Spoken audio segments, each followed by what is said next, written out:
too. Those three undergraduates in the front row in the far corner want their picture taken with you. Okay, I can do that. And they've been at me for about a week. Got it, okay. Scott, ready to go?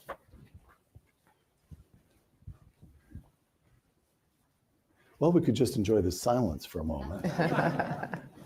I am Peter Robinson, the Murdoch Fellow here at the Hoover Institution. Welcome to the second of three panel discussions in honor of the late Secretary of State and longtime fellow here at the Hoover Institution, George Shultz. The first panel concerned Mr. Shultz as a champion of human rights. The third and final panel will discuss his contributions to foreign policy. This panel is George Shultz as an economist. With us, Mike Boskin, who has been a Hoover Fellow for about a quarter of a century, whose public service includes chairing the council of the President's Council of Economic Advisors in the administration of President George H.W. Bush, and whose private work involves many board memberships, including longtime board membership at Oracle. Condoleezza Rice. I'll go ahead with the introduction just to be, I think everybody knows who Condi Rice is. Public service includes National Security Advisor and Secretary of State in the administration of President George W. Bush. Private service includes Provost of Stanford University and Director of the Hoover Institution, which brings us to the man who wins the award for the most distance traveled to join us here this evening. Jerome Powell earned his undergraduate degree from Princeton and his law degree from Georgetown. I should mention that at Princeton, he was a member of the same eating club as George Shultz and first became aware of the presence and career of George Shultz by having lunch under George Shultz's picture, correct? Something like that. Something like that. All right. Jerome Powell's government service includes service at the Treasury Department during the presidency of George H.W. Bush, his work in the private sector as a partner at the Carlyle Group. Since 2018, Jay Powell has served as chairman of the Federal Reserve Board of Governors. Chairman Powell will begin this evening with some brief opening remarks. Jay? Thank you, Peter. Thank you, Condi. Thank you, Michael. And thanks everyone for being here. I'm deeply honored to have been asked to speak here today about the remarkable legacy of George Shultz. And just to be clear right at the start, I will not address current economic conditions or monetary policy. So I've been an admirer of George Shultz since my college years. I saw him then and now as a great role model. As I mentioned just a few months ago when delivering the baccalaureate address to Princeton's class of 2025, 50 years after my own graduation. As I told the graduates, when I faced the world after college, I had no real plan, but I knew that I wanted to combine a private sector career with public service. And I had in mind a few well-known public figures of the era, especially George Shultz, who by then had left to go to Bechtel, whose picture, as I recall, was on the wall of the Princeton Eating Club, of which both of us were members, Quadrangle Club. George may also have caught my attention because my dad was a labor lawyer who represented one of the major steel companies in collective bargaining. Like George, my father had both a belief in the collective bargaining process and a deep respect for workers. So I followed George's career with interest through the years. It didn't occur to me that I would ever have the honor of meeting him, but I did meet him after I joined the Fed in 2012 as I visited Stanford from time to time. And I remember energetic economic discussions at group lunches in the conference room at Hoover. George was also kind enough to host John Taylor, Michael, and me for a chilly round of golf on a rainy March day. So today, our focus is on George Shultz's extraordinarily broad economic accomplishments. But I also want to celebrate the remarkable man and policymaker that he was, and several things stand out for me. He was a man who combined strong principles and unshakable integrity with common sense and practical problem-solving approach to policy.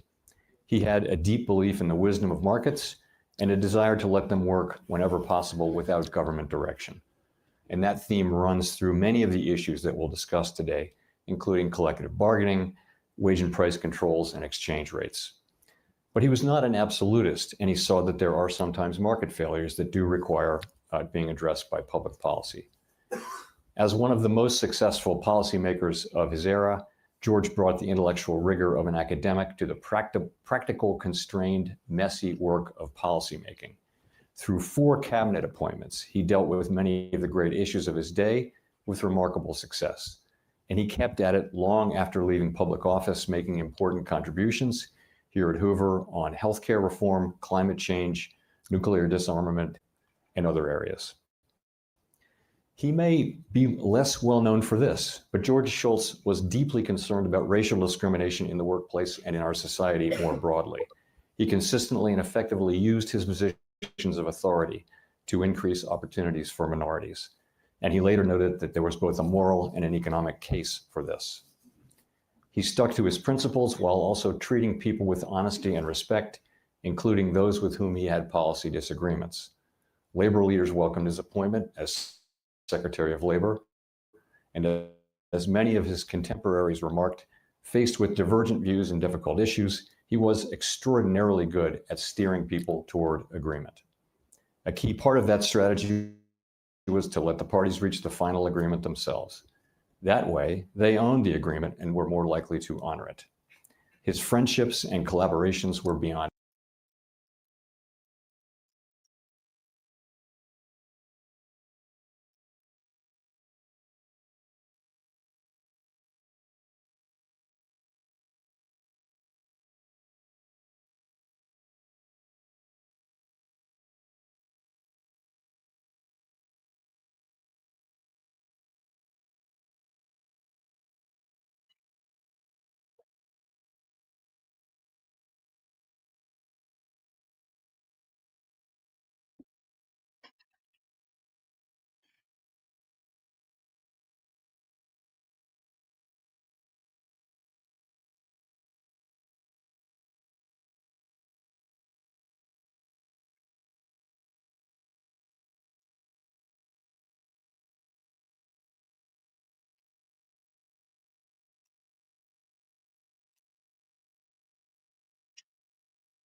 It's the best job in government. And I said, well, George, you should know because you've held almost every other job in government.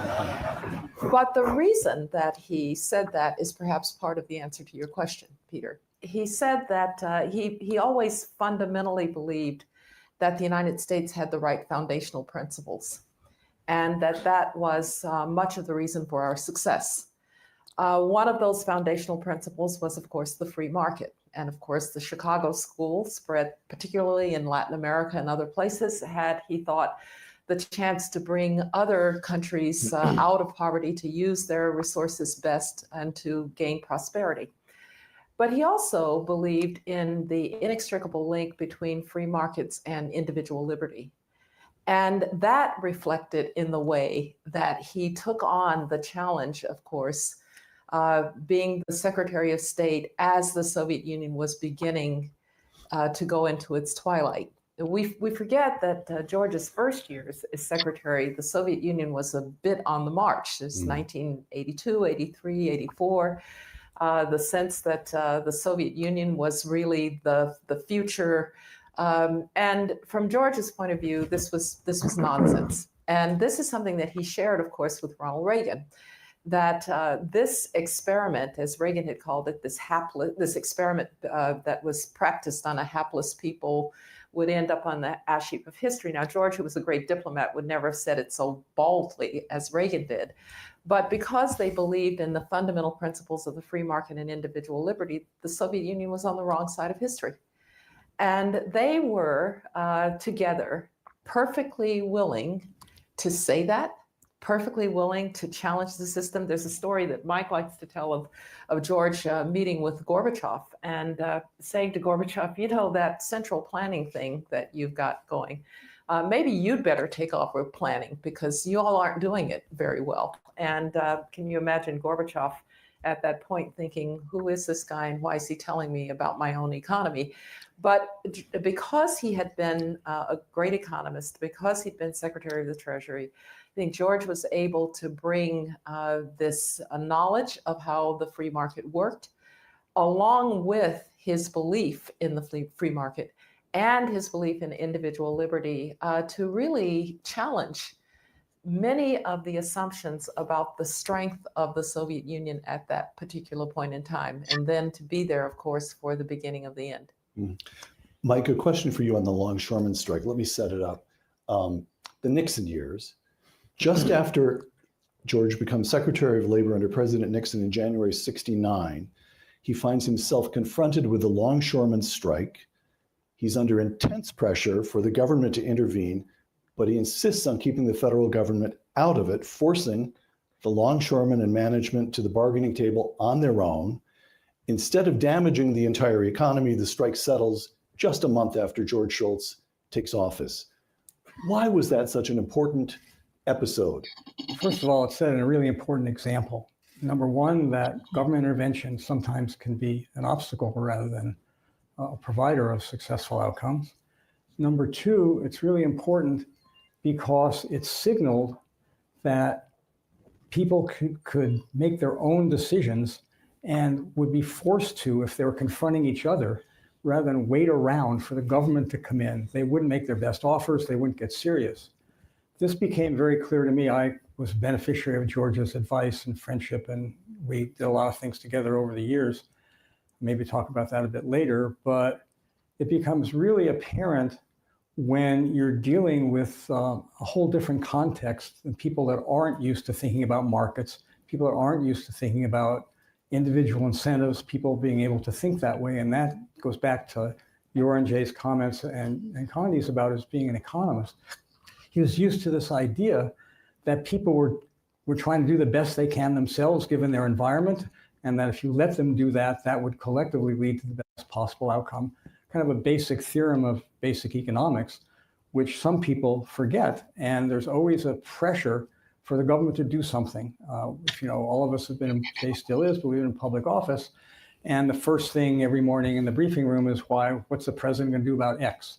And it could be anything. It could be anything the president shouldn't have any worry about, shouldn't even know about. But so it's important to set that example and to let things play out until there really is something that you desperately need the government to intervene for if that happens. Two incidents in the Nixon years that are less, strictly speaking, economic than social. The Philadelphia Plan. In the spring of 1969, George Shultz issues the Philadelphia Plan, which requires federal contractors to hire minority workers. And he famously makes the remark that he's not imposing quotas, he's ending a quota, and the quota that he was ending was on Black workers, and it was zero. As Secretary of Labor, he also ran the White House Cabinet Committee on Education, which was charged with developing a strategy for the peaceful integration of schools in the 7 states of the Deep South. He ended up running it because Vice President Spiro Agnew wanted nothing to do with it. He was given the chairmanship and never turned up for any meetings. There's a famous moment. I heard Mr. Schultz himself tell this story. George Schultz has the chairs of the Mississippi Committee come in. It's a white man and a black man. And he has them sit down together in the White House. And as they get close to an agreement, Secretary of State leaves the room. And I'm quoting George Schultz here. I learned long ago, you mentioned this in your remarks, Jay. I learned long ago that when parties get this close to an agreement, it's best to let them complete their deal on their own. That way the agreement belongs to them, close quote. By the end of the Nixon administration, this is a statistic I found staggering. I wasn't aware of it. More than 90% of Black children in the South were attending integrated schools. All right. He's a labor economist, but in the Philadelphia Plan and in the integration of schools in the South, he's solving social problems. What's going on here? This has something to do with his own principles, with the respect in which everyone holds him. Jay, would you like to address these episodes? I would. So this is something that people need to know more about George Schultz. This is an extraordinary accomplishment, and it is consistent through his career. He started the first minority program to bring kids into the University of Chicago Business School and many other things along the way. But in this case, Brown v. Board is decided in 1954. This is 15 years later, and there are 7 southern states that have just not desegregated their schools. The Supreme Court makes it clear that the argument is over and we're going to do this. George Schultz he takes over this commission, and he picks a black person and a white person from each of the 7 states. He gets them together, and they figure out how to do this because they now know this is going to happen, and he gets them to realize that, and the whole idea is this has got to be done without violence, and he manages to get that done. It's an extraordinary accomplishment. How did he do it? This is the sort of the full Schultz playbook of bringing people together, treating them with respect, empowering them, enabling them to take on this terrible, difficult issue. And it really worked. I mean, the schools did open without violence in these 7 southern states, and it's quite a remarkable story, and he really made it happen. So quite extraordinary. Well, actually, I lived it. Yeah. Because I was a kid in elementary school in Birmingham, Alabama, in the early 1960s. And Brown versus Board of Education 54, essentially nothing happens in integration of the schools, despite the striking down of separate but equal. They just ignored it. They just ignored it, And then finally, after the Supreme Court, so they came up with this plan called, just before George's intervention, called choice. Now, choice is a good thing these days. In those days, it wasn't a particularly good choice because good idea, because the idea was probably white parents would choose to keep their kids in white schools, and black parents would choose to send their kids to white schools. As it turns out, nobody chose to do anything. And this is actually kind of a funny story, a few poor teachers were sent to integrate the faculties of these schools. And my mother was one who was going to be sent to a white school. Really? Yes, my father was terrified because he was worried about the potential violence. As it turns out, my mother didn't go, but they sent this poor white woman to our school at Druid High School. And I felt so bad for her because shut your ass up. Don't you come on this damn channel talking about pathetic clown. You got plenty of pathetic clowns in this goddamn Republican Party. Plenty. Don't bring your ass on no black person channel talking about the only black woman on the damn panel. Get your ass out of here. Everybody just treated her really, really badly. You know, she was the only one. So this was going pretty imperfectly.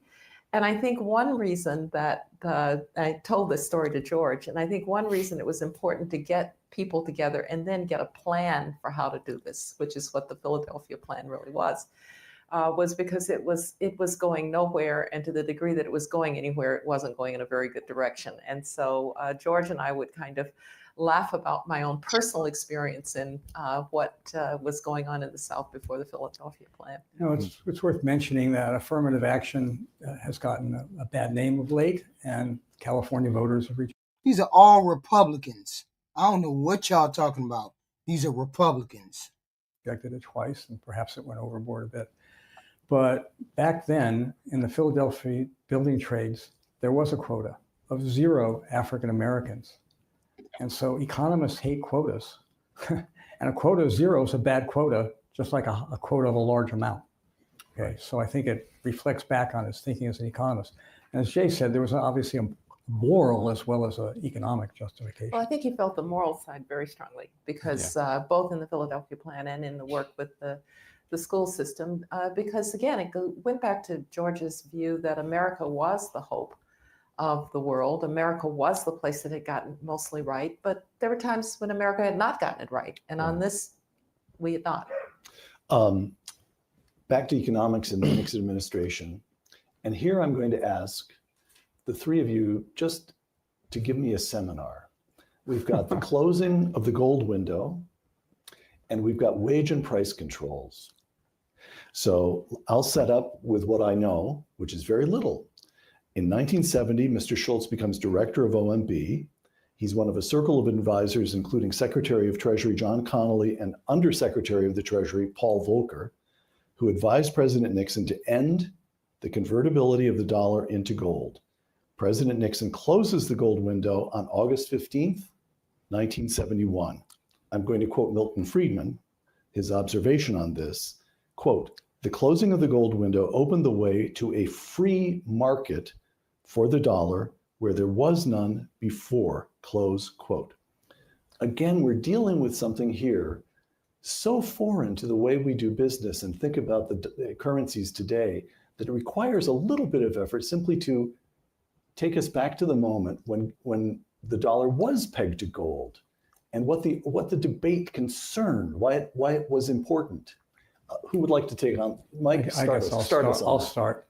So if we go back to the end of World War II and what George and Condi like to call the Global Economic and Security Commons was established, the International Monetary Fund, the General Agreement on Tariffs and Trade, and the World Bank were established.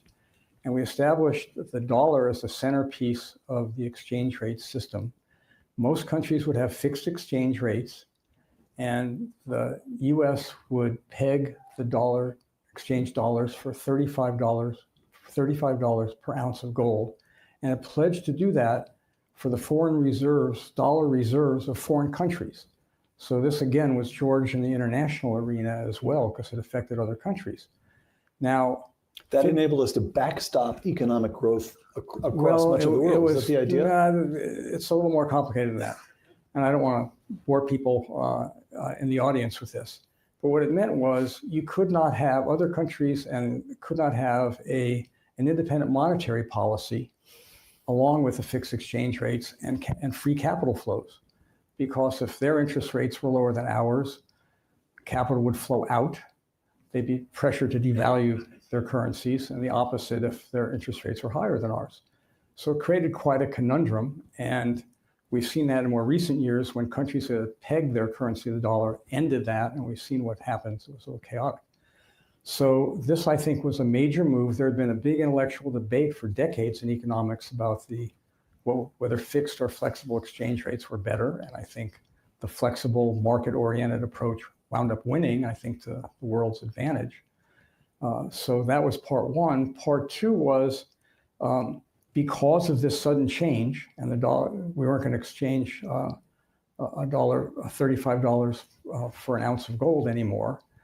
Foreign holders of US dollar reserves were going to be in a pickle.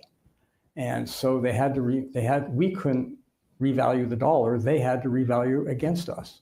And so what happened was President Nixon imposed a 10% import charge that was going to be removed if and when they revalued their currencies appropriately, which is what happened. And within 18 months, the world kind of came to a bit of a equilibrium and things were going okay. And then a year later, we had the oil shock Jay referred to earlier. And so I can't resist asking the chairman of the Fed if it worked. If we hadn't had the oil shock, it was a good idea. We were going to switch to a floating rate system eventually. Milton Friedman was right about this, and All right. It was a good thing that we did. Okay, so this brings us, Condi, would you hop in on the gold window? Which person here is not like the others? I'll leave that to the economist. All right, then the wage and price controls, again, I'll set it up. President Nixon imposes wage and price controls. Director, as he was then, director of the Office of Management and Budget, George Shultz opposes the measure, but finds himself overruled by John Connally, as Secretary of the Treasury, and Richard Nixon. In 1972, George Shultz himself becomes Secretary of the Treasury, and by January 1973, he had abolished most of the mandatory controls. He abolished the controls entirely in April 1974, just before stepping down as Secretary of the Treasury in May. So again, it is inconceivable. The notion that a president of the United States would impose wage and price controls strikes me as inconceivable now. So we need this sort of reconstruction of what were they thinking. And then also, is it fair to see this this episode as a kind of the old statist view represented by John Connally versus the new Chicago school thinking in terms of free markets represented by George Shultz? Is it as simple and straightforward as that? Mike, do you want to take a shot at this? For many, many decades, economists have debated, and we thought we had won this battle, but it's come back several times since, the propriety of using what's called incomes policies, which were basically the government jawboning business and labor, which may have made sense in an economy where a large fraction of the labor force was unionized. Unions were very powerful. If it made sense at all, that's when it made sense. But in any event, we wound up in the situation where we had just a remarkable series of key intellectuals coming to the conclusion that we weren't really sure what we could do about inflation and unemployment occurring at the same time. We had to do something. We didn't want to inflict any pain about disinflating the economy and causing a recession. We couldn't use monetary and fiscal policy very well. And this became a big debate. And we thought it had ended successfully with the end of wage and price controls, but it came back. In fact, when I was advising candidate Reagan in 1980, the campaign asked me to debate Walter Heller, who'd been President Kennedy's chair of the Council of Economic Advisors and a key architect of the Kennedy tax cuts, on this precise point. And you had, like the head of the AFL-CIO, key industrial business leaders, like the head of DuPont, Lane Kirkland and Ernest Shapiro, deciding they would decide what to do with the government in the room, kind of getting back to the point Jay made earlier. And fortunately, that didn't happen. We had a successful, if painful, disinflation. But I'll turn it back to Jay, because I know he has some views on this as well. Yes, Jay. So, I mean, the interesting thing to me is that, as Michael pointed out, there was almost a consensus that we needed income policy. And in other words, that the government needed to jawbone companies informally, at least, let alone, and then maybe would eventually need to do wage and price control. So if you go back to 1966, George Shultz had held a famous conference with another University of Chicago person, and it was on guidelines. And the big names of the era debated. Milton Friedman famously debated Bob Solow over this, but people really thought that there was a problem to solve. There was a general agreement that the problem of high inflation and high unemployment, that fiscal policy wasn't going to be able to handle that, monetary policy wasn't, so you needed the government to somehow do this. This was a bad idea. It was a really bad idea, and somehow it had become approximately conventional wisdom in these days. Milton Friedman, of course, was a big exception. George Shultz was on the right side of that. Paul Volcker was on the right side of that. But to me, there's a takeaway there, which is that, our understanding of the economy is ever evolving. The economy itself is ever evolving. So I think those of us who are doing economic policy have always got to remember that the structure of the economy is always changing, and that our understanding of it is always highly uncertain. So certain things that are sometimes accepted as conventional wisdom, people will look back in 50 years and think, like we're doing with wage price controls, they're going to say, what were they thinking at the time? Well, that's what they were thinking. They were thinking it was really the beginnings of stagflation, high unemployment and high inflation. What do we do? Very difficult problem. And Paul Volcker kind of had the answer and eventually did it. George Shultz deserves credit for supporting him, and Reagan deserves credit for supporting him as well. Yes, Connie, of course. Yeah, I was just going to say that this is also quintessentially George Shultz. So he lost the argument, but he understood who was elected, and he was able to bide his time And then we had the opportunity. He worked to move things in the other direction. But George was, in that way, quintessentially a pragmatist always, also. He played a long game. He played a long game. And I think it isn't as well understood that when you're in government, sometimes you're going to win some and you're going to lose some. But if you never lose sight of what you think is right, you might have a chance to correct it. And I know that the wage and price controls, for George, this was really an anathema. And he thought one of the arguments that he was most unhappy that he lost, because he thought it did great damage. But when he had the opportunity, he reversed it. So, Yes, one quick comment with respect to Condi's comment about winning some, losing. We always thought we were doing well if we were above Shaq's free throw percentage. But it's important to remember what was going on in the economy, as Jay has mentioned. Nixon imposed wage and price controls when inflation got up to 4%. It's important to have that historical reference in the back of your mind. So thank you for the seminar. What I hadn't realized is the extent to which there was a debate going on within the discipline of economics when the shock hits, which means you don't have, I don't know how to put it, I don't want to use the word establishment, but you don't have consensus on how to respond when the oil shock hits. In the 70s, the economy is taking one blow after another, and the economists there's a debate about what should be done. There's a kind of uncertainty. Is that fair?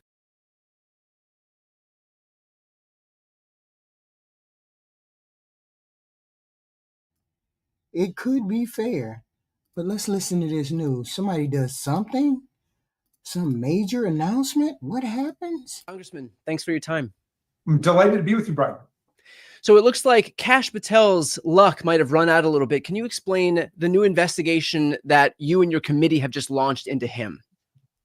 Well, it's the oldest story in the book. He's just looting public funds for private use. So he's been using a government jet for personal flights and lavish vacations. He's been taking his girlfriend on overnight dates on a $60 million government jet that's supposed to be used for government purposes. He's done a Scottish golfing excursion with his buddies, again on a government jet. He's taken a trip to a luxury hunting retreat called unbelievably Boondoggle Ranch, which I think was the name of the whole scandal. I mean, basically, the guy who was the least qualified FBI director in history and has utterly politicized the department and turned it into a weapon against Trump's political enemies is just abusing all of the privileges of the office for personal use. Now, in terms of the investigation itself, obviously Democrats are in the minority. And so to what extent can you investigate this without buy-in from Republicans? And I guess as a corollary to that, are there any Republicans who are joining in on this effort to investigate Kash Patel? Well, we just got back after the little Thanksgiving recess, Brian, and so I've not had an opportunity yet to talk to the Republicans, but when we hit the floor this evening, I will definitely be approaching colleagues on the Judiciary Committee, people from the Oversight Committee, to see whether they would join us, because it's just a scandalous situation. And I think we need to raise the stakes for this kind of misconduct.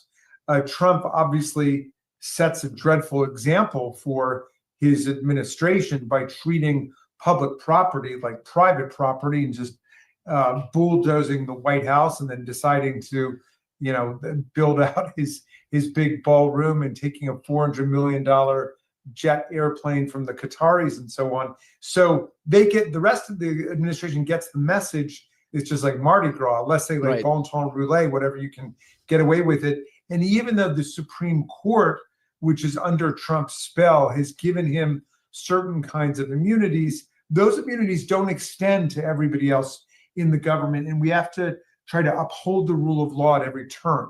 Best case scenario, what do you hope that this investigation will lead to?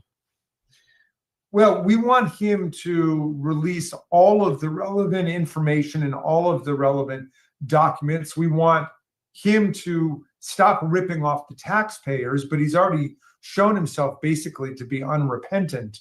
And so, Trump may end up getting rid of him, but that's not sufficient for us if other members of the administration continue to abuse their public offices for private gain. And again, that goes all the way up to the top. I mean, it starts with Donald Trump, but it certainly filtered down to a lot of the other members of his cabinet just as well, including Secretary Noem at Homeland Security, and a bunch of the other ones are engaged in the same kind of misconduct and exploitation of office. I'm not sure if you've had the opportunity to read this, but there's a new report out from active duty and retired FBI agents, and it kind of shows that what you're investigating Kash Patel for is a small part of a larger whole. There was an instance where Kash Patel, it was the day after Charlie Kirk had been shot and killed, went out to Provo to begin the investigation and wouldn't leave the plane until he got an FBI jacket. And then even still, once he got an FBI jacket from a female member of the FBI, wouldn't leave the plane until he was able to borrow some patches from other FBI agents that wouldn't leave him patchless, where there were spaces on his jacket to put those patches on.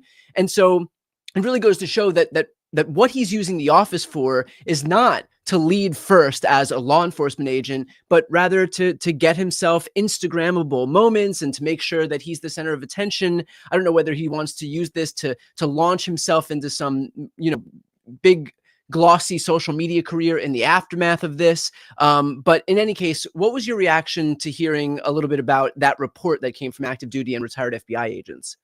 It's all spectacle, performance, entertainment for them. Meantime, he's been doing everything in his power to cover up Jeffrey Epstein's crimes and the crimes that took place as part of that massive international billion-dollar global sex trafficking ring and child abuse ring. So he said he wanted all the documents released when they were running, and then he got in, and he's doing everything he can to sweep all of it under the rug and to call it a Democrat hoax, along with Donald Trump. Meantime, they're taking the taxpayers for a ride in every way, using the jet planes for their romantic dates, for their buddy golf weekends, for all of their boondoggle ranch outings. And they're not serving the American people. It's just a complete performance. The good news, Brian, is that Trump is sinking like a stone in the polls. And so he'll probably end up purging a bunch of these people who are basically just imitating him because their crimes are so glaring and so obvious. In the meantime, he's in league with every, corrupt mob state leader around the world, and is in the process of pardoning Juan Orlando Hernandez, the former president of Honduras, who's a convicted cocaine trafficker who was bringing cocaine into America, 400 tons of cocaine, 800,000 pounds of cocaine he was bringing in. And Trump is going to pardon him because he's another right-wing dictator who has all the right friends in the Trump circles, while they're just blowing up boats, in Latin America at the high seas, saying these people are narco traffickers without bringing any charges, without any due process at all, without any declaration of war. So it doesn't make sense either as a legitimate act of war or as a legitimate act of police. The problem is there's nobody to stop this administration. There's nobody to stop the administration. There's nobody to hold any of them accountable. Republicans won't hold them accountable. The Republicans are complicit because they're in charge. As long as they're in charge, it's all going to be covered up. As long as they're in charge, which is why we have to vote them out. As many as we can, vote them out, because they only want power. Why someone is not pushing back on this drug dealer that's being pardoned, it's just like every day. This is not normal. See, this is what people don't get. This is not normal. Okay. This is not normal. Complicit as in if you know your president, you're a Republican, and you know your president is doing illegal things, you don't push back on it, that means you're complicit. That means you're saying it's okay. And it's not okay. It is not okay to to sell pardons for one thing, and to forgive and pardon people who did illegal things. Okay. None of that is okay to be complicit with.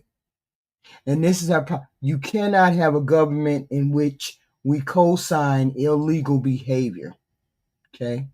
And the Republicans right now are co-signing this illegal behavior. Yeah. I know what a pardon is, and I know a pardon is not supposed to be sold. I do know that. Enforcement. So it's just an utterly lawless, careening sequence of events that we're witnessing. On that point, really quick, there was concern over the weekend that Pete Hegseth was the one who ordered that second strike. And of course, the second strike would be the one that would be constituted as a war crime because, within the manual that our own military adheres to, it gives the example of if someone is shipwrecked for some reason, that's a legitimate justification to not attack them or to not kill them. And that's exactly what happened. It seemed this afternoon that blame had been diffused off of Pete Hegseth and onto somebody below him. And so what was your reaction to seeing what very much looks like an effort to protect Pete Hegseth? Right. Well, even if the original attack... Well, it's going to come down to Pete Hegseth and this officer. Did the officer act on his own? No, he did not. Everybody knows you listen to your commanding officer and you follow your commanding officer's orders. So Pete Hegseth can't say anybody did this unless they say it's Trump. And Pete Hegseth is not going to say it's Trump. So it's going to fall on the desk of Pete Hegseth.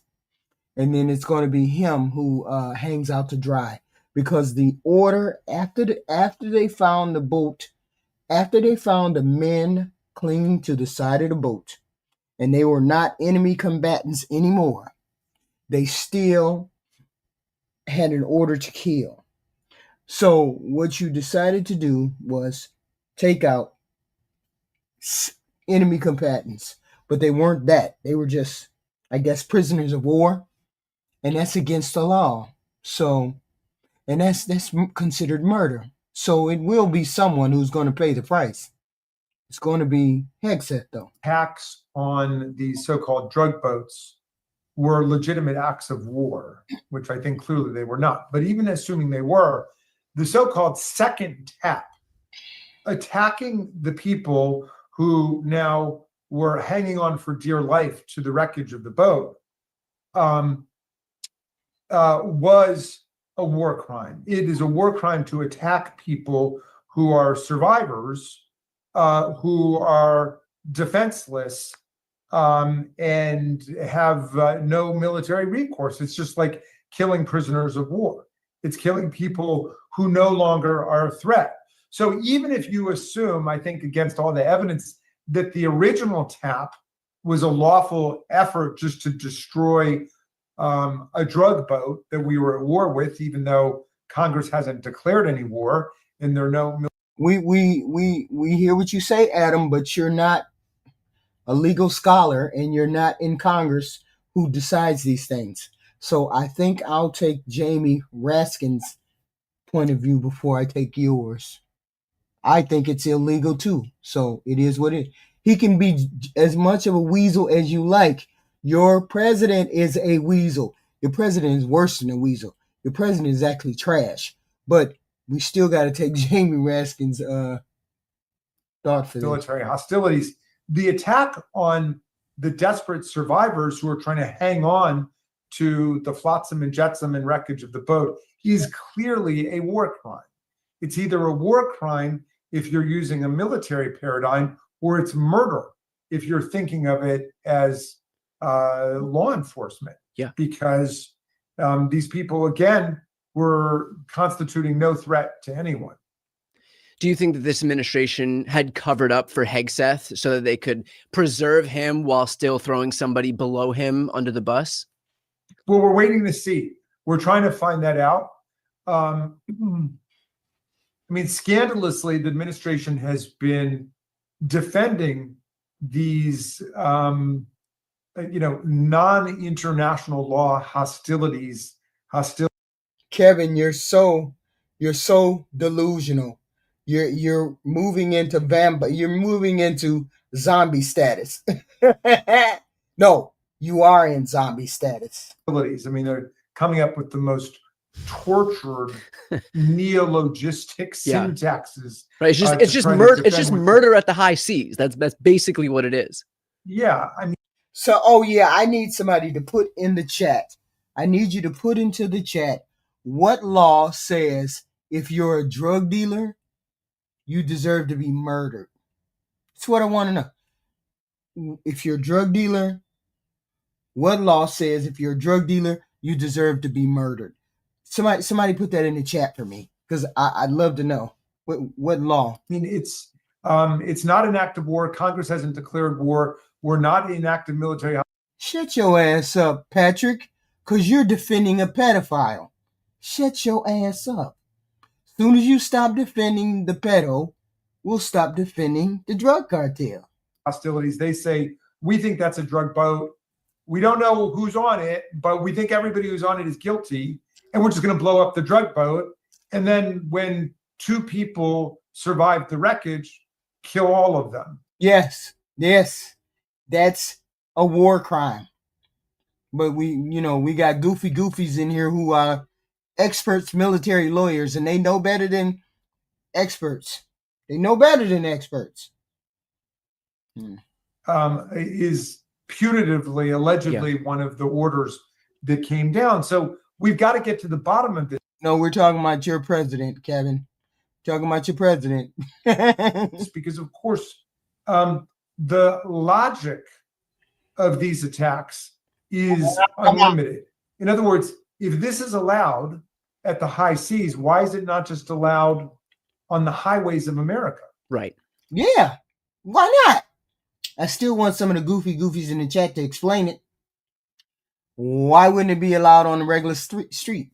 If it's allowed in the sea, right there, hey, enemy come back, we can just break folks off. Why wouldn't it be allowed on the street? Just like that. Right. And if they can go without a declaration of war from Congress, without any military provocation, and without any proof that these are drug dealers. No. Goofy goofies in the chat trying to say these are drug dealers. But goofy goofies ain't got no proof. Because the president, they goofy, radical right-wing president, hasn't given you any proof. So that's why everybody keeps saying they don't have any proof. Because they haven't given proof. And a testament to that is the Republicans who started the investigation in the House. Because they don't have any proof. And that's what the congressmen have said. You have not presented us with proof. So therefore, you're not supposed to be killing anyone. But you can't explain that to goofy goofies because they know better. Why can't they just blow up trucks that are driving down a highway? Yep. Right. And so you can see how there's an infinitely elastic logic to what they're doing.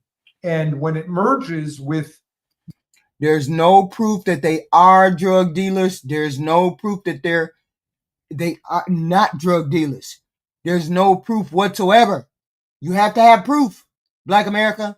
You have to have proof one way or the other. They don't have proof one way or the other. That's why they both houses opened up investigations.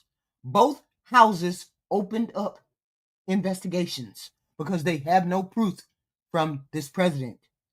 There is no proof. So therefore, you can't go around killing an innocent civilian. They're considered innocent civilians until you prove that they're drug dealers. And just because you say it, just because you see a boat, just because the president say it, And I understand that you goofy goofies who are MAGAs, I know that the president just got to say something 5 times. No place like home. No place like home. Goofy goofies believe everything I say. Goofy goofies believe everything I say. Just because the president says it 5 times doesn't mean it's proof. You have to have proof. They haven't given Congress proof. Goofy goofies. The deployment of military against Los Angeles and Portland and Chicago and DC, it's a very dangerous situation. Yeah, I completely agree. And we'll finish off with this. You had mentioned before the extent to which Kash Patel and, of course, by association, Donald Trump are involved in this cover-up of the Epstein files. You have pushed forward a... Yes, they blew up the boat, Patrick. They blew the boat up, saw the people clinging to the side of the boat. Innocent people that we don't know are drug dealers because they haven't presented evidence. And Hexas say, kill them all. And so they bombed the boat again. Introduced a measure That's against the law. that's intended to put a bunch of Republicans on record here as it... You don't know what was on that boat. You don't know what's on that boat. That's the point. The point is they haven't presented evidence to Congress that it was drugs on the boat. They haven't presented evidence. And it's not about drug dealers. I wish we'd get off this drug dealer shit. It's not about drug dealers. It's about the oil that they're trying to make an excuse. They're trying to make a case, an excuse in order to go into Venezuela. Why do we have to keep going around this shit over and over again? Just goofy logic. There is no drugs on the boat. They're making an excuse so they can go into Venezuela. It ain't about no drugs. They don't care whether they got drugs. It could be 1,000 million drugs on there. They don't care about the drugs. They care about the oil. Stop talking about the drugs. Stop defending the drugs. It's not about drugs. Goofy. relates to the prospective pardon of Epstein's accomplice, Ghislaine Maxwell. Can you speak a little bit about that? Yeah. Well, look, Donald Trump pardoned 1,600 convicted January 6thers, which included hundreds of people who violently assaulted police officers. He did it on the first day of his administration, so the new Congress had no opportunity to say anything. They are clearly involved in very elaborate relationship and seduction of Ghislaine Maxwell. All she has to do is utter the right words, and then she gets transferred out of a higher security, tougher prison to a prison camp in Texas with a very gentle environment. And even there, she gets treated to some extraordinary perks and differential treatment. She gets room service in her cell. She gets to work out and have exercise privileges when she wants to. She can have visitors come in who get to use computers, unlike all the other visitors. And she appears to be involved in a commutation application. So she's setting up her pardon, commutation, clemency action from the Trump administration. We know about it. We in Congress have got to act now. And so that is the purpose of this resolution, putting Congress on record as opposing any clemency for the convicted child sex trafficker and offender, Ghislaine Maxwell, who was sentenced in Judge Allie Nathan's courtroom to 20 years in prison for recruiting and grooming and prostituting children across state lines, participating in the trafficking and the abuse of the children. If anybody is unqualified for a pardon, it's got to be Ghislaine Maxwell, who refused to testify at her trial, refused to own up to her crimes, has been completely unrepentant.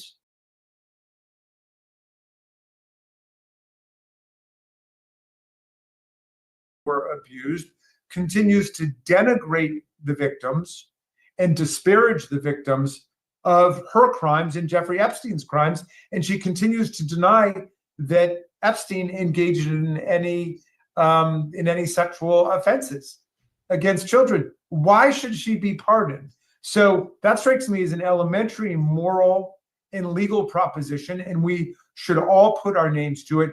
And if you voted to release all the Epstein files, certainly you should be voting also to say there should be no pardon for Ghislaine Maxwell.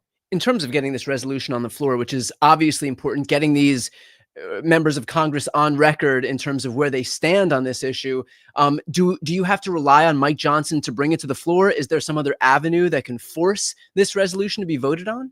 Well, remember, this is what we did with the discharge petition. I would hope that we would immediately get all the Democrats on it, and we would get at least all of the Republicans who co-sponsored the discharge petition, but really all of them who want to take a stand against this, because the rumors are that Donald Trump could decide to issue a Christmas pardon for Ghislaine Maxwell. This would be some act of charity that would obviously cement her determination to testify that she saw no wrong from Jeffrey Epstein and no wrong from Donald Trump and anybody else that the Trump administration is trying to protect. Remember, Trump had dispatched the number 2 at the Department of Justice, the Deputy Attorney General, Todd Blanche, to go and meet with her the day after she was subpoenaed to come testify. That's the problem, Jeffrey Armstrong. He was a crappy president when he was a president before. We knew he was going to be a crappy president this time because he said he was going to do these things, and that makes him a crappy president. Why do you think most of us couldn't stand him? We knew this was coming. We knew this was coming. And we tried to warn the goofies, but they didn't want to listen. So now we have all this regret, and now we swinging from pillar to post every day, doing something in the news every day for some bullshit. This president is in the news every day for some No, it ain't my opinion. It's about 75% of us believe that. 75% of us. You've alienated all the Latinos. You've alienated all of the Cubans. You've alienated all the Somalians. You alienated all the blacks. You alienated half the whites and most of the women. Who do you think is still waiting over there? Your MAGA 25%. That's it. Why do you think you're going to have a bloodbath from here on out? Why do you think you're bleeding Republicans? Just wild. That zombie factor is crazy on you MAGAs. Before Congress, and wild. That zombie shit is wild on y'all. Y'all live in zombie land. The oversight committee. And he went there not to get names from her about who the abusers and perpetrators were, not to figure out the full scope and dimension of this massive child sex trafficking conspiracy, but rather to make sure that she would not say anything untoward about Donald Trump. It's pretty amazing that Republicans have been claiming. No, don't come over and say bullshit, Don Trump. His approval rating is 35% overall, not overall. Don't even say that. 35%. You're trying to spin it. 35% means he's in catastrophic territory, and so are the Republicans. Wild. That zombie shit. That's wild. To be battling this war on Christmas for the last 20 years. And finally, they win. They've got full control of government, House, Senate, White House. It's their moment to really bathe in the sacrosanctity of the holiday season. And what might Trump be considering doing? Releasing a pedophile's accomplice from prison. Really, that will definitely put him in the crazy territory. Yes, that's what I call them, MAGA zombies. Because they all believe the same garbage. They all believe it. What would make you think that you would have any Hispanic person, except a few, that would deal with your Republican Party ever again? What would make you think that? Really puts everything on full display there. With that said, Congressman, appreciate all the work that you're doing here. And like, are you high? This isn't just about oil. And if you think it is, you're not reading the board right. Trump's Venezuela move and his pardon of Hernandez are part of the same strategy. Both moves create instability on purpose. When Trump pardoned Hernandez, a former Honduran president convicted of working with drug traffickers, it destabilized Honduras overnight. And when Trump sent U.S. attack boats toward Venezuela with zero evidence, that destabilized the Caribbean. These aren't random Zero decisions. evidence. Instability gives Trump something he wants: more room to expand executive power without Congress stopping him. Instability pushes more migrants north, which makes his donors money. When Honduras becomes unstable, more people flee. When Venezuela becomes unstable, more people flee. And when more people flee, private detention companies like CoreCivic, Geo Group, MTC, LaSalle, all major Trump donors, make millions off of full detention beds, overflow payments, surveillance contracts, emergency funding. They profit from chaos, not stability. Both moves create foreign leaders who owe Trump personally. Hernandez now owes Trump his freedom, and Venezuela elites know Trump controls sanctions, pressure, and recognition. This isn't diplomacy. It's building personal loyalty networks, the same thing authoritarian leaders do around the world. Both moves weaken Congress and the courts and strengthen Trump. A presidential pardon erases a federal conviction. A military escalation bypasses Congress completely. Both actions send the same message. Only the president decides, not the system. That's how consolidation power works in phase 2. Both moves help Trump build his strongman circle.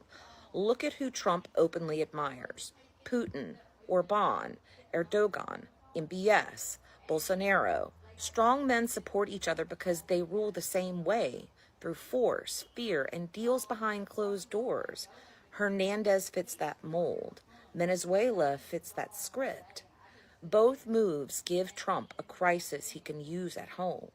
If Trump can point to a foreign threat, he gets to say, "See, only I can protect you." Strong leaders need crises. If one doesn't exist, they make one. This isn't about oil. This isn't about border security. This isn't about drugs. It's about building power inside the U.S. and across Central America. Hernandez's pardon and the Venezuela escalation are two pieces of the same plan: destabilize the region, increase migration, enrich donors, weaken democratic checks, build foreign loyalty, expand military power, centralize control in the executive. This is the global heist happening in plain sight. Everyone's thinking it. I'm just saying it.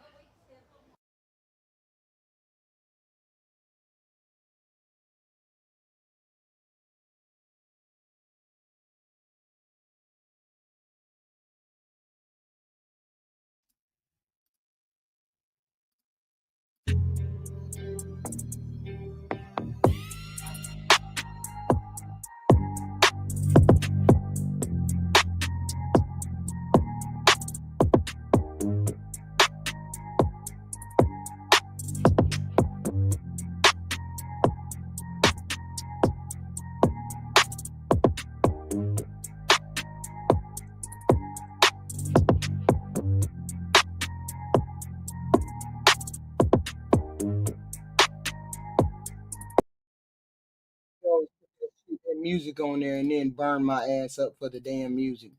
They're always doing that. I hate when they do that. Listen, check this out. Why is the House Speaker in Tennessee? Why is the House Speaker in this special election in Tennessee trying to get the damn vote out? He in this special election, he in Tennessee trying to get the vote out because they can see, they can smell that Democratic, they can smell that girl That girl, Trump won that state with 22 points. Why would they need to come there and canvass or whatever they doing? Why would they need to do that if he won it by 22 points? Because it don't make no sense, because the girl has caught up with their ass. She is caught up with him. And the House Speaker is in Tennessee doing a canvassing the neighborhood, saying, come on, vote. We can't lose. If this woman gets within 4 points of losing, it's over for you maggots. It's over for you. It's over for you zombies. It's over. People are tired of this zombie shit. Is for all the marbles, it will decide the future of the country. No hyperbole there at all. Well, the stage is set. Tomorrow is a specially called election day for a portion of Middle Tennessee in the 7th Congressional District. Republican Matt Van Epps, Democrat Afton Bain, and a few independent candidates are vying to replace Mark Green in Congress. Our Chris Davis shows us how the candidates spent their final day on the campaign trail and what we could expect tomorrow night.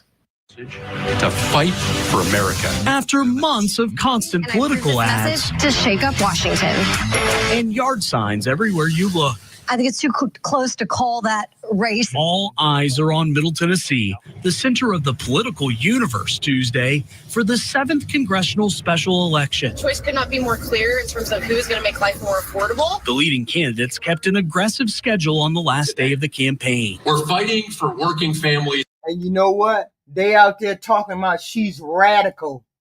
She likes men in bathrooms. She hates Christianity. The same garbage that we're tired of hearing from you zombie people. They're out there saying all of that radical right-wing crap. She's out there talking about food prices, bread, gas. They're out there talking about how radical she is.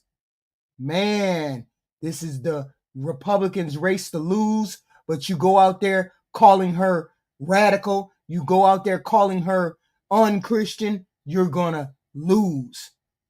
Because that's what they out there doing. Radical. She's the radical left. She's a radical, knowing full well she ain't no radical.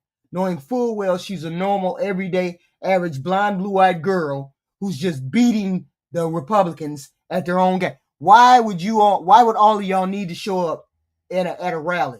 Why would Mike, the House Speaker, be in Tennessee trying to win a race for her?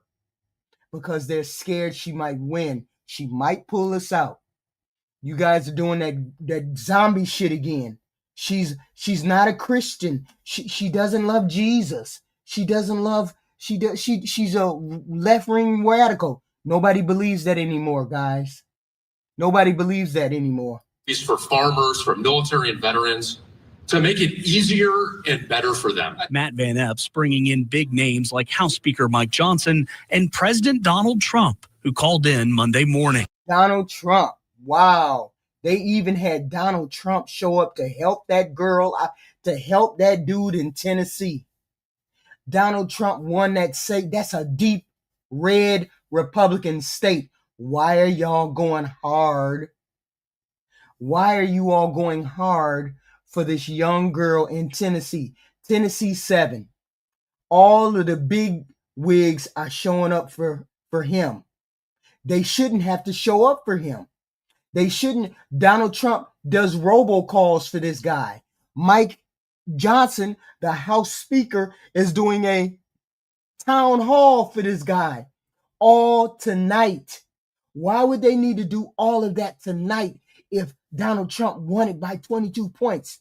Because they're afraid they're going to lose. And if they go out there talking about she's a left-wing radical, Antifa, and all that garbage we hear from the zombies, you're going to lose. Because nobody wants to hear that. Again, there you go, STJ Holmes. There you go, trying to denigrate the girl. Instead of beating her own policy, you want to come out there talking about crap.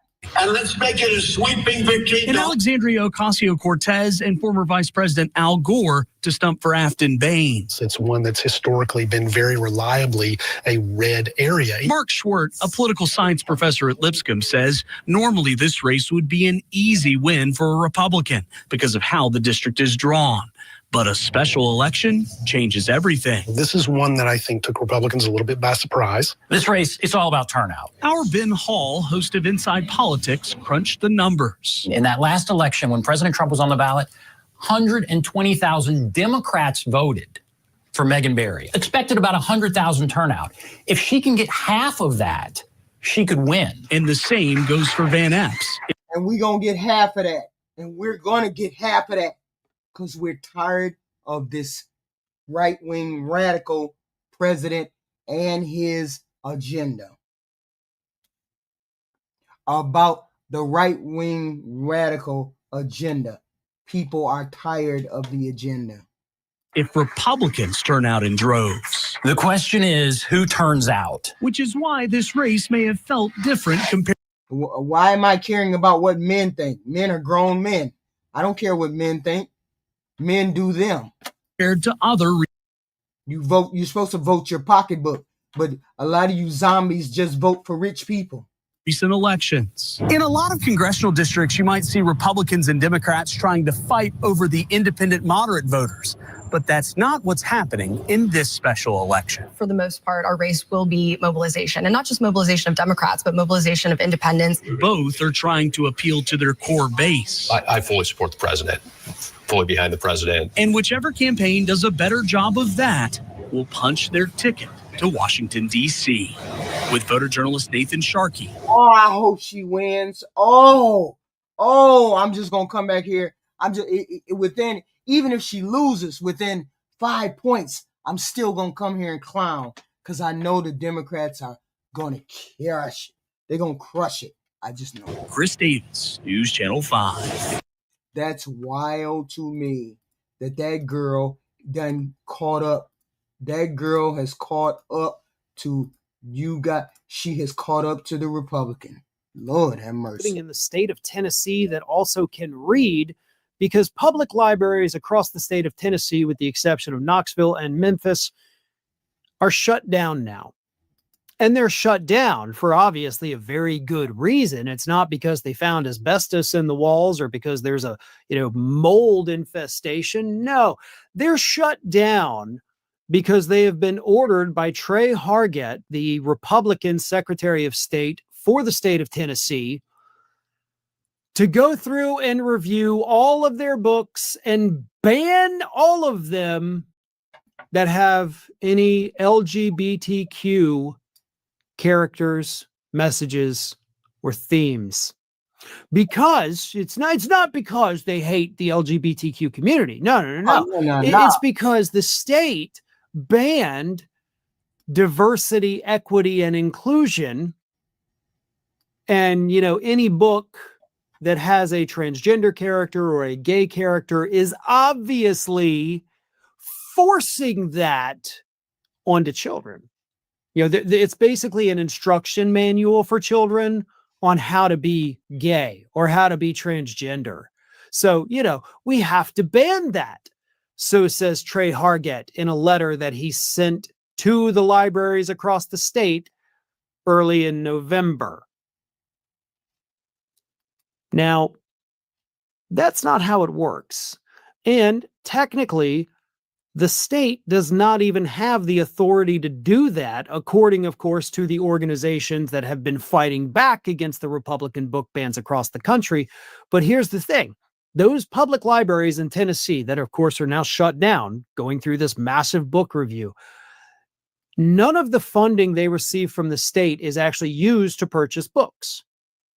It's used to provide the online library that all Tennessee residents have access to. It's used to pay the salaries of the staff, to pay for the buildings. None of it pays for the books. That's crazy.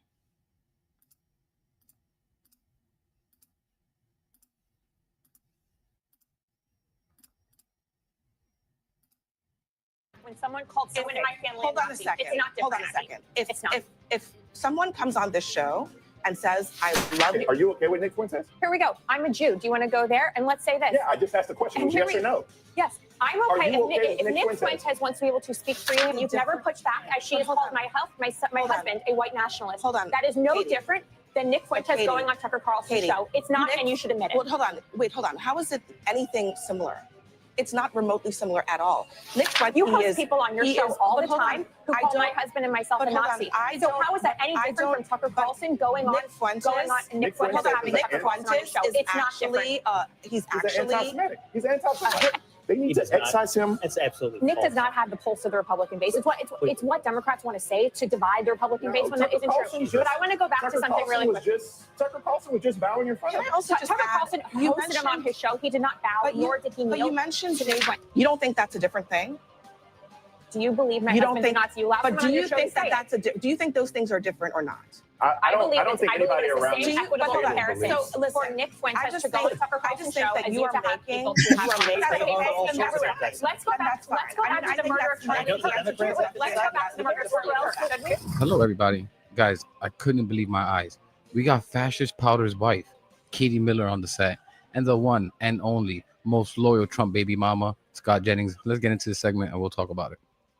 One of the most fascinating storylines of Donald Trump's second term are these questions about whether his hold on MAGA is loosening. Some of the president's staunchest supporters have taken issue with his foreign deals, his military strikes, his ballrooms, the economy, and of course, the Epstein files. And now there is a clear battle for whatever MAGA looks like after Trump, and there will be an after Trump. Marjorie Taylor Greene abruptly resigning after the president called her a traitor. And there are warnings that even more Republicans will follow over the way the White House has been treating them lately. It's also prevalent in MAGA media, most recently over Tucker Carlson's interview with Holocaust denier Nick Fuentes, which Trump later defended.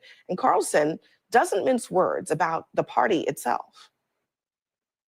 And the Republican Party, which is almost to the point where it's just useless, and I'm going to have to oppose it because I hate them too much, but because they're such betrayers. Now that interview with Nick Fuentes is not just about Nick Fuentes, it's also about Tucker Carlson. And maybe Tucker is trying to create more of a wedge in MAGA, but it's clear that people are looking for the next messenger for Trump after Trump. Who do you think it's going to be?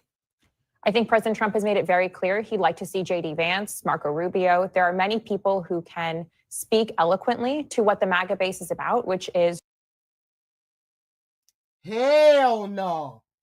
Not Marco Rubio and damn sure not JD. I like to wear makeup and I think I'm half gay. JD Vance. Hell no. And Marco Rubio, hell no. growing our economy, stopping illegal immigration. They can't stand Marco Rubio. Republicans, real Republicans can't stand Marco Rubio. And putting Americans first, which is what Make America Great Again means, is Americans first and Americans doing what we can do to grow and live in the best country in the world. But I want to go back to Marjorie Taylor Greene for a second. Just because she left the party isn't indicative of some larger MAGA revolt and President Trump's grasp on the MAGA movement. She is someone who blew up his phone multiple times a day, acting like she was the center of the universe and main character syndrome, when in reality, President Trump's job is not member maintenance and dealing with a specific member of Congress. He is the leader of the free world who has a lot more on his plate than returning Marjorie Taylor Greene's calls back every 5 minutes. But it's not just her, right? I mean, there are also other Republicans. Here's a quote in Punchbowl. A senior House Republican says the entire White House team has treated all members like garbage, all. The arrogance of this White House team is off-putting to members who are run roughshod and threatened. And some of them are anticipating that this is going to be a tough midterm. I think that dude is psycho. I think that fucking Stephen Miller is psycho just on GP. Some of them are going to call it quits for all kinds of different reasons. It's coming up when it comes to healthcare. They don't want to vote on the plan that's coming out of the White House. There's a lot going on here. That's not just Marjorie Taylor Greene. And part of it is the disconnect between having heard President Trump, for example, and the Biden administration calling for the release of the Epstein files, which, yes, Biden could have released them too. But then now that he's in the position to do that, we're not seeing any of that happen. It's right, but they're not being released. He just so signed it into the law. challenge that I see is that Well, when we'll someone someone like if Marjorie it is Taylor, released, they have 30 days. yeah, well, Marjorie Taylor Greene, who was so Guys, look how angry he gets. I told you guys, he really loves Trump. He has this weird obsession with the guy. Like, it's just so odd to me. You can see it in his face. Look at him, how angered he is. Calm down, man. He'll still let you sit on his lap and play with his hair. Calm down. And everyone knows Trump isn't going to release the Epstein files. And he will delay. We all know that. Right. Unbelievable. Look at him. Look how emotional he is. leaning in hard on the MAGA movement. Everything from Epstein files to the disconnect between working class and elites and every conspiracy theory you could possibly find. And she was leaning in hard. To lose her is a suggestion that you're losing many other people who were part of that movement. When you have people who work in the FBI. No, we're not. We just think he's a shitty president, lucky you. We just know he's a shitty president. That's all. Threatening to resign because they feel that this core MAGA issue Absolutely. was mishandled. That's a challenge in your coalition. Now, what we don't hear is President Trump saying, like Tucker Carlson, saying that he wants to either take over the entire Republican Party, reshape it in his image. So what is the message from this president that... No, I think he's your daddy, zombie. You're over here caping for the pedo.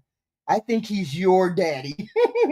now brings this coalition back together now that it's fracturing. So can we just go to the data? CNN.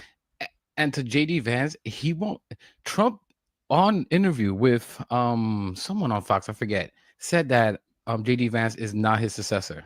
Like, that's just amazing. And he won't work. Well, no, he not. The JD Vance is not Trump's successor. Nobody ain't nobody voting for no gay boy. As many as you maggots get in this chat talking about gay stuff, talking about trans and gay stuff, you gonna vote for JD Vance? Stop it.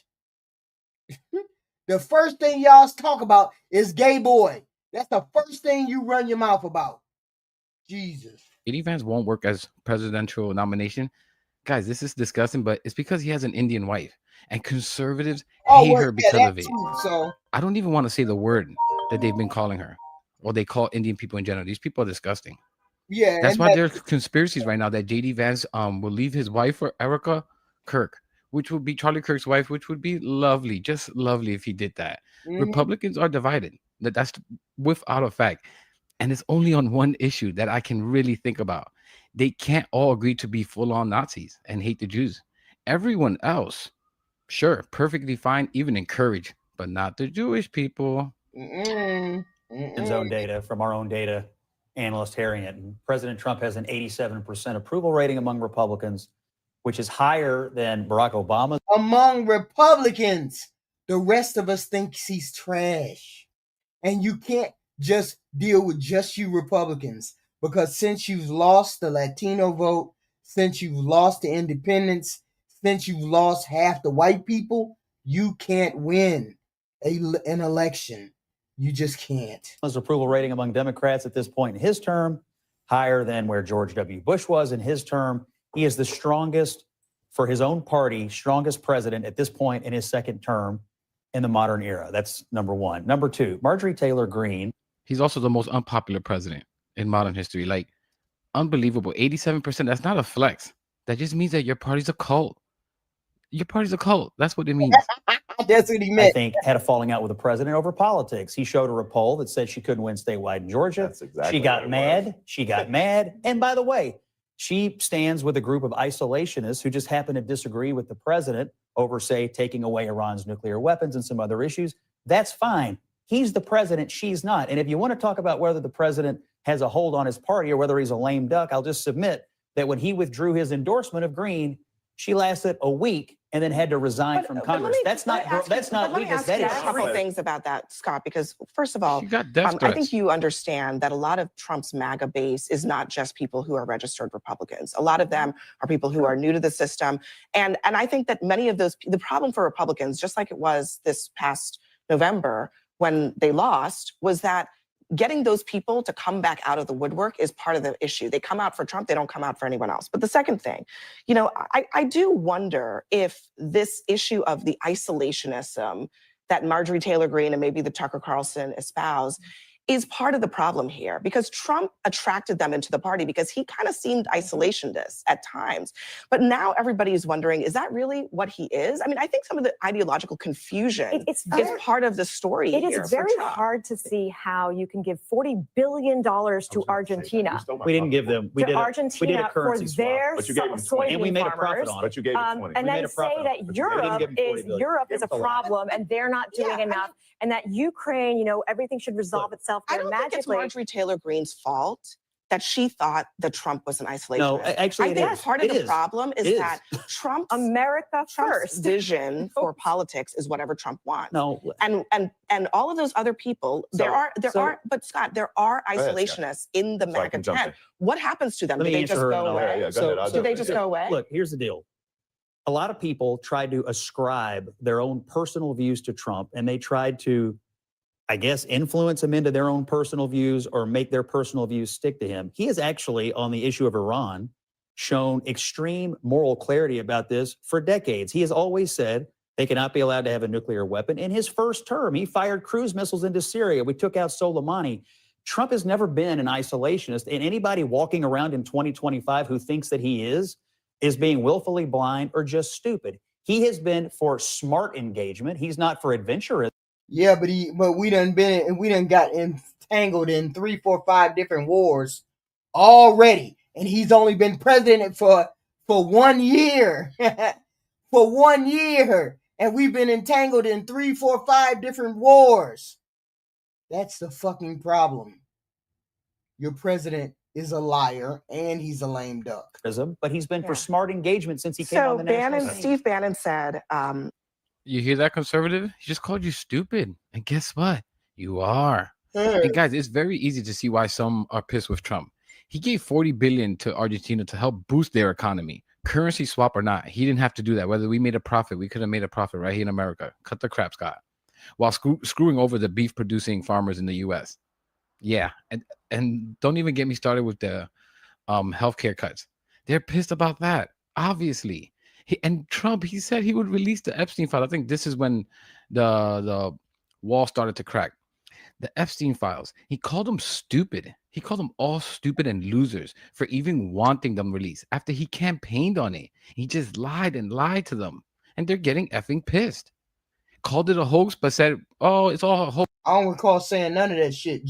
Hey, Seuss, maybe you need to clean your ears out. You didn't hear me say that. It's fake. But we're going to investigate Clinton and Summers, Larry Summers. How does that make sense? Even to conservatives who are truly some of the dumbest people alive. Some realize, well, wait a second. Wait a damn second. Am I getting played? Yeah, you are, cabrón. But then you get these Congress members too that don't want to defend the garbage. Now I know you goofy candy man. Now I know you drinking something other than Kool-Aid. Garbage Trump is putting out anymore. After they realize that they're gonna get shellacked, smashed, and not in a good ways in the coming midterms. That's the reason they're running away. They just don't want to deal with it. Right? Running elections are not fine. Are not fun. They're miserable. They're a lot of work. You have to constantly fundraise. And they were all fine with it for a effing decade, damn near. But now that their party's power is in jeopardy, they all want to act like they were against Trump and what he's doing. Some of them want to leave. Like, unbelievable. It's a joke at the expense of dumb conservative voters. And now they're delving them deeper into bigotry, trying to make these idiots become full-on Nazis. And watch how conservatives fall right into that trap. Instead of looking up, instead of looking at the wealthy. Unbelievable. to Axios, Trump knows his movement's base better than anyone, but a lot of his base feels that he's spending too much time on Palestine and not enough on East Palestine, Ohio. So listen, you got a lot of people. You got a lot of people just like Nick Fuentes who's saying, "No, I can't fuck with Trump no more." It's plenty of you. It's plenty of you Republicans that say, "I can't fuck with Trump no more." There's plenty of y'all out there. I don't know why y'all seem to think your base is bigger than that. I'm giving y'all 25%. The rest of the country is saying, "Hell no." The fact is that Donald Trump doesn't have politics. And I'm tired of people ascribing a politic to Donald Trump. He has interest. And most of those interests revolve around himself. And I think people realize that Donald Trump is very transactional. And at the end of the day, the transactions that Donald Trump makes usually benefit in some way his worldview, himself, his family, his politics. That's first and foremost. And the thing that bothers me the most is that people think, for example, that MAGA, I know you mentioned Marco Rubio and JD Vance. MAGA's like, it's Ticketmaster. It's non-transferable. If JD Vance or Marco Rubio think they're about to inherit the MAGA base, there's nothing about JD Vance. And let me put a bow on this. One more thing, because what they don't realize is that even a part of this MAGA base, the fact that we're even mentioning Nick Fuentes, he's 4'11", he's misogynistic, and he's anti-Semitic, but yet he is somebody who has the pulse of the Republican base right now. They need to excise him. That's absolutely Nick false. does not have the pulse of the Republican base. It's what Democrats want to say to divide the Republican base when that isn't true. But I want to go back to something really quick.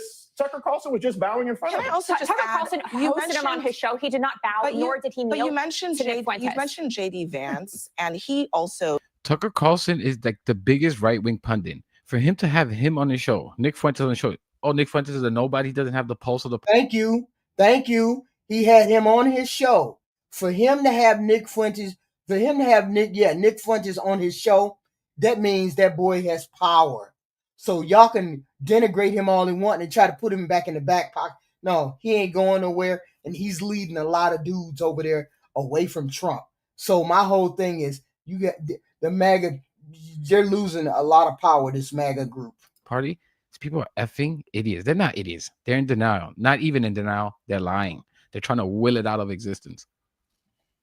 Did not denounce Tucker for hosting Correct. Nick Fuentes. What are we talking so about? What does it say that Vance didn't feel like part of what if he wants to lead the Republican Party, part of what Nick Fuentes told JD Vance, if you disavow me, you say anything about me, you say anything against me, I will have my groper dudes show up in Iowa. I will have my groper dudes show up in every fucking state that you are and burn your shit to the ground. And you ain't heard what's the name? You ain't heard JD Vance say a damn thing against Nick Fuentes. Because Nick Fuentes said, you say something against me and I'll burn your shit to the ground. Y'all can go over to Nick Fuentes' channel, and he said straight up, you disavow me and I will show up everywhere. We don't have no jobs. We gonna tear your shit apart. You will never become president if you go against me. And I bet you that damn JD Vance ain't said jack shit against Nick Fuentes, ain't heard a peep out of his ass. he has to do is to police the boundaries of what's acceptable and what's not, and not say, hey, Tucker. Nick Fuentes said, if JD Vance say anything against me, if he disavows me, if he says anything against me, I will burn his campaign to be president to the ground. He won't ever be president if he burns me. Unacceptable. Don't do that. It's not up to you or myself to police speech in our country. I mean, shouldn't it be up to JD Vance to say this is not part of our movement? Are you okay? Are you okay with Nick Fuentes? Here we go. I'm a Jew. Do you want to go there? And let's say this. Yeah, I just asked the question. Was yes or no? Yes, I'm okay. If Nick Fuentes wants to be able to speak freely in our country, he has every right to do so. Do I agree with his views? Do I think that's that they should become I just asked the yes or no question. Absolutely not. But hold on. I really want to go back to this for 1 second. But this isn't about whether he can speak freely. It's about whether someone like Tucker Carlson, who is a very powerful force in the conservative movement. You host people on your show all the time who call my husband and myself a Nazi. So how is that any different from Tucker Carlson going on Nick Fuentes on his show? It's not different. He's actually He's anti-Semitic. a Hitler admirer. Nick Fuentes is actually a Hitler admirer. But he literally is not a good That is a different thing. Excuse me, you have Jennifer Welch on your show very often, and you've never pushed back as she has called my husband a white nationalist. Hold on. That is no different than Nick Fuentes going on Tucker Carlson's show. It's not, and you should admit it. Well, hold on. How is it anything similar? It's not remotely similar at all. Nick Fuentes sits around and says that he likes Hitler. How is that similar to do with that? What does she have to do with that? She has nothing to do with that. Literally nothing. Scott, Katie is the person who just said to me that it is comparable to say that Nick Fuentes, who is literally a neo-Nazi, is the same as somebody, a liberal, who has an opinion who is not a neo-Nazi. A hateful They are opinion. not A hateful opinion. the same. How do you want? Excuse me. Hold Just on. let's go back to They this are point one more not- time. but Nick Katie, Fuentes it is can espouse an not opinion on the Tucker Carlson's same- show. it is not the and same he didn't push thing. back the same way you didn't push Katie. back when someone called someone in Okay, my family hold a on a Nazi. second. It's not Hold different. on a second. It's not. If someone comes on this show and says, She's I out of love her mind. Hitler and I admire what he did, they would never, first of all, I would never invite them on the show and they would never be invited back. So those two things are But yet not you've gone on Jennifer the Welch's same podcast. It's the same thing. They It's are the same not thing. the same thing. What I think okay? is so, what I find Listen, so, but Katie, but hold on, Katie. No, we Do can you agree to believe that disagree. Jennifer Welch has a right to say something negative about your husband? The same way Nick Do you- Fuentes has the but right hold to on. say what he wants So to you say. think No Nick, you difference. think that it's okay? Hold on. Do you think it is okay for Jennifer Welch? Is she allowed to say something negative about your husband? Absolutely, and it's your job as Okay. a moderator then to push back. So that's the It's first the thing. same way you're asking Tucker So now Carlson Nick to push back against Nick But Fuentes. hold on, Nick Fuentes. Is it not different? Nick Fuentes is espousing. He's not describing someone else as a Nazi. He is saying, I admire Nazis. You don't think that's a different thing? Do you believe my You don't husband's think- a Nazi? You allow But someone do on your you show think to that say it. that's do you think those things are different or not? I believe I don't think anybody it's the around same this equitable table comparison believes. So listen, for Nick I Fuentes just to go think- to Tucker I Carlson's just think show that as you you are to have making people to have on your show. you are making a comparison of two things that are not in any way the same. I acknowledge that and listen, when It's people happened more than once, Abby. But hold so on. at one point, it's a but hold common on. occurrence. When people say their opinions, I don't endorse them, but I also am not responsible for their So opinions. doesn't that apply to Tucker That is Carlson? different from a person themselves describing themselves as a Exactly. hate monger. Is Tucker Carlson And so responsible that for Nick Fuentes' person- opinions? So, but hold on a second. I am also not a Republican Party official or a Democrat Party official. Neither is And so Tucker I'm Carlson. asking you about you as a Republican and who you think is the leader of your party, right? Right and now, I'm it's President Donald And J. I'm Trump. asking your opinion, okay? If you think that JD Vance is that person, do you think that he should be sitting at a table and nodding along with Nick Fuentes? Yes or no? I don't believe JD Vance has ever sat and nodded along with Nick Fuentes. Do you and think would that, be, do you and think would that be gross Tucker for you to say Carlson, he did. do you think it is okay for JD Vance to think it's okay for Tucker Carlson to sit and nod along with I think it's Tucker- okay with for Nick Tucker Fuentes? Carlson to have I on the show the same way you have people Okay, on your show well, who that's all espouse similar Well, views. hold on, that's all I asked you, and we can just leave it at that. Because at the end of the day, that is what the Republican Party has to decide. Do they care whether or not someone who has a loud voice in their party is bringing on somebody who is encouraging neo-Nazism? Wait, And if you do the think that Democrats is not have to okay, decide? Wait, Because if you think that's they okay, harbor all then sorts that's of fine. anti-Semitism. Let's go then back. that's fine. Let's go I mean, back I to the think murder of that's- Charlie I think Kirk. the answer to Let's that is go back to that the we murder can of just leave Charlie it Kirk. at that. Should we? So we have to leave it at that. Next. Guys, she brought up Charlie Kirk. Forget about that. I don't even want to talk about that idiot. But to bring up Jennifer Welch from the I've Had It podcast, that woman, both of those women over there, her and Angie Pumps, constantly fighting against these white nationalists, these Nazis. She's defending the Jewish people. This lady is Jewish, and think about what she's defending. Sometimes I can't believe what I'm hearing, what I'm seeing. Stephen Miller, first off, constantly shared white nationalist talking points directly from white nationalist groups, self-identified groups. He has been spewing this kind of stuff since college. She knows this about her husband. Again, she's Jewish. Guys, she really isn't okay. She's so hysterical and loses her effing mind. And I love this version of Abby Phillip cornering these absolute fools. Her psychopathic white nationalist husband, fascist Powder, they even sound the same. Erratic as all hell. Again, she's Jewish. All these people claim to care so much about the Jews, but it's clear. Her, Scott Jennings, all these other Republicans that act like they care about Jewish people, it's all about their own self-preservation. Like, think about, again, what she's doing here as a Jewish woman. She's defending the Nazis, defending Tucker Carlson to allow him to speak to Nazis. No one said he can't speak to him, you idiot. Like, she cannot and will not say what JD Vance did was wrong by supporting Tucker playing cute with Nick Fuentes. That's the issue, is that Tucker was playing cute with the mother effer. No one is saying Nick can't talk. That little weird loser can't speak. He's been speaking for years. It's about if you're going to sit and sanitize their image by playing footsies.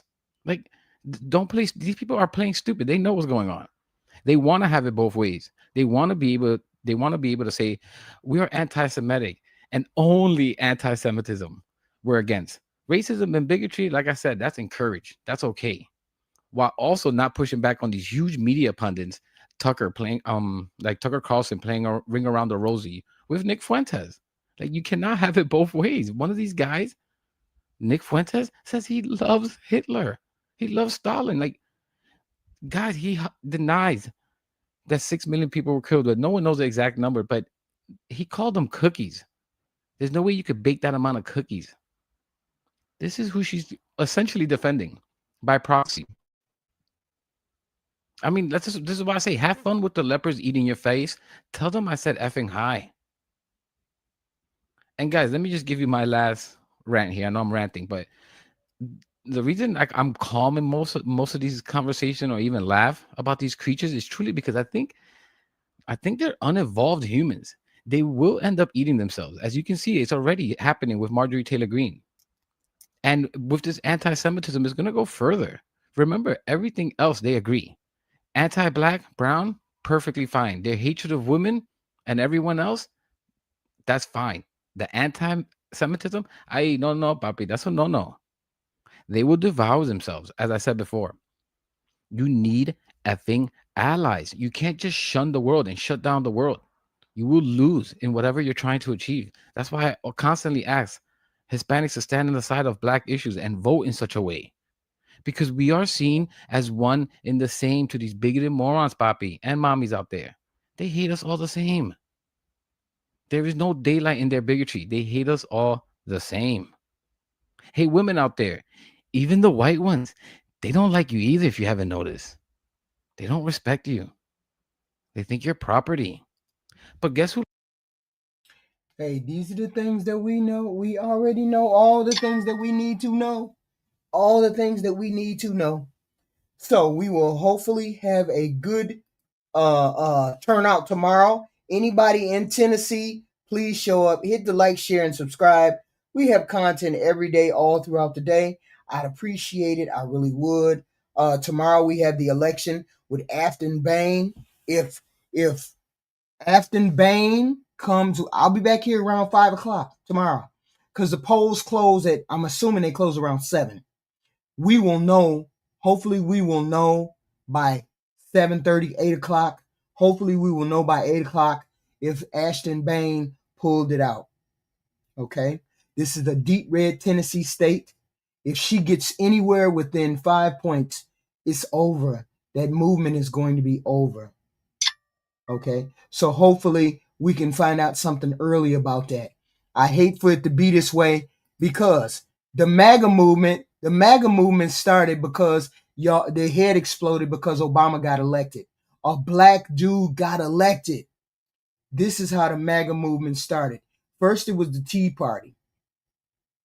And then the Tea Party turned into the MAGA movement. We know where it started. It started with Obama. Their head exploded with Obama. We get that. We understand it fully. We understand why, when, and how. It's no big deal. But this movement needs to end because it's destructive. It's destructive for our country. It's destructive for our country and it's destructive for our party. And people are waking up to the zombie-like attitude that we have with this particular group. It was fun while it lasted, but it just got out of hand. It just got too far out of hand. We had to deal with people saying X, Y, and Z. We had racist people on that side. We had dragging people out of cars, jumping into people's housing, being just completely without empathy. You guys went nuts over Charlie Kirk. Just so much garbage that nobody wanted to handle. We just said, nope, we can't deal with that. We couldn't handle a black man. Yeah, they just couldn't handle Obama being the president. This is what made it start. Because every time you talk to anybody from that particular era when Obama got elected, the first thing they said, he always brings race into it. Every time a black person says white or black or anything, that's a white guy, that's a black guy. The first thing the maggots say, you bringing race into it. No, that's not. We don't bring race into it. The only person that brings race into it is you maggots. You bring race into it. We would prefer not to have race into it, but we can't never get away from it because the maggots always bring it up. We can't never get away from it because they always bring it up.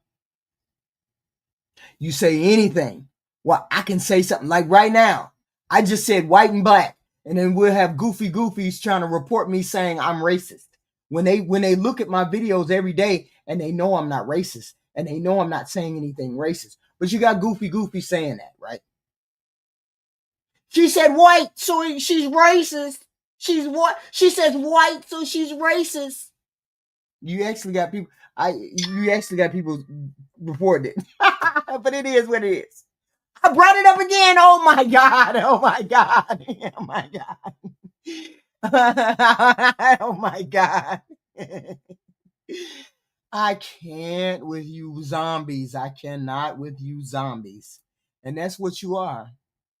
Unfortunately, you don't know that's what you are, but that's what you are. That's the way we look at you. From here on out, we libertarians got to look at y'all as zombies because you just open your mouth, walk forward, and have your arms out. That's all you do. You follow the sound of the music. You follow the sound of any Republican's voice, no matter whether it's wrong, right, or indifferent. You just hold your arms out, close your eyes, and open your mouth. You're zombies. It is what it is. So I will be back here. Yes, it's a cult. Absolutely. So I will be back here tomorrow. Of course, we will be back here talking about the world events, what's going on, how. Let's hope Afton wins. Come on, Afton, Tennessee 7. Come on, Afton, Tennessee 7. But it is what it is. And I appreciate you. Please like, share, subscribe. We have this content every day. We got to wake you maggots up. We got to wake y'all maggots up before it's too late. We just got to wake y'all up before it's too late. I will be here tomorrow.